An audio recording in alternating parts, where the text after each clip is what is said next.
Hey guys, I'm Silverwolf, and in this video I'm going to be comparing the Plush Furby with the Furby 2023 that it was based on. So, I was going to do this anyway. I've had a few requests for this as it stands too, so yeah, here we go.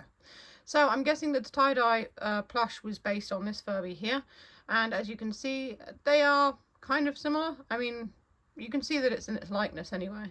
They have not done the teal ears and faceplate. They've chosen to do it all in purple like the feet, because I imagine it's less materials and so it saves on production costs. The beak is closed, unlike the real Furby, and the eyes are less detailed as well, but again they're embroidered and you can only do so much detail with embroidery. They have also done the sparkly ears to sort of like insinuate the LED ears, you know, it's like because they shine and sparkle, so that's a nice touch. The hair is a little bit darker than the actual Furby, but I think it looks quite good on this tie-dye plush because it's a little bit, like I said, it's a bit darker and it kind of shows up and gives it more variety. As you can see, the plush is bigger than the actual Furby, I'm guessing because A, it was easier, and B, it's more of a huggable size. The eyes have hearts in them, unlike the Furby itself, which has clouds. I'm not sure, someone said that the different colour Furby plushies have different symbols in their eyes, which is a nice touch because like the real Furbies, the different coloured ones have different symbols.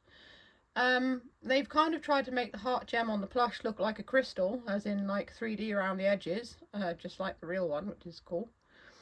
They even have the hearts sort of shape in the ears there, as you can see, which is a likeness to the original as well, which is cool. Turning them around, well, it's not particularly interesting really, is it? It's just the back of a Furby. The hair is shorter, and that's really about all there is. They haven't used exactly the same colour tie-dye fur either. I prefer the one on the actual Furby, but the other one's nice too, and it also shows off the ear and faceplate sort of colours and things a bit better. It kind of makes them pop more. It seems to be a rather pastel version of the original Furby, and it only seems to consist of sort of orange, pink and yellow colours. Underneath it is a little bit brighter, but I think it all depends which one you end up with as to how the colours go and how bright they are, because it's tie-dye, so it's all different, which makes for a nice unique Furby. As I said, there are other ones with other patterns and other colours. This is just happens to be the one that I got. So they, you know, I think it's pretty cool for a plush. They've done the best they can, and it looks like the Furby, and it's quite a quality product. The fur is soft and it's nicely stuffed. It's not too softly stuffed, and it's not weirdly stuffed either, because sometimes you get a plush and it's kind of like a little bit lumpy in places and you've kind of got to like squidge it out yourself. I got some plushies in the post a couple of weeks ago, and one of them, the side of the face hasn't been stuffed properly, so I've been trying to sort of squeeze some stuffing into that part of the face so that it looks better.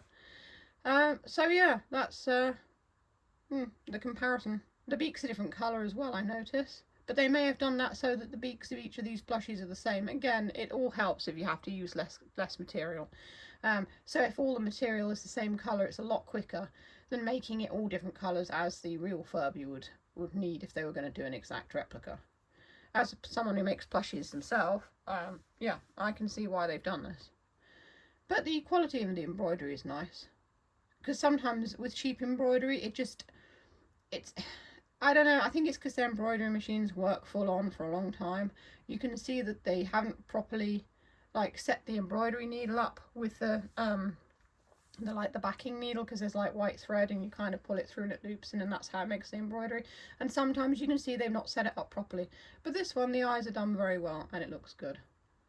So yeah, without rambling too much, that's all I can really say about the comparison between these two.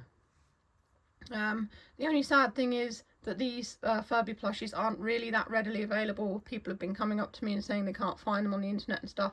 I think it's because they're European. This one is a UK plush, and the ones that I reviewed on my last video about this were from the Netherlands. So they are very much European plushies. So I'm sure America and other countries will get them soon, or a variation of them. And if you do, let me know. So that's all for now. If you want to see more Furby videos, you can click the boxes that come up below. As always, if you enjoy what I do and want to leave me a tip, my Ko-fi link is in the description. And that's all for now. Stay safe, stay healthy, and keep being awesome. This is Silver signing off.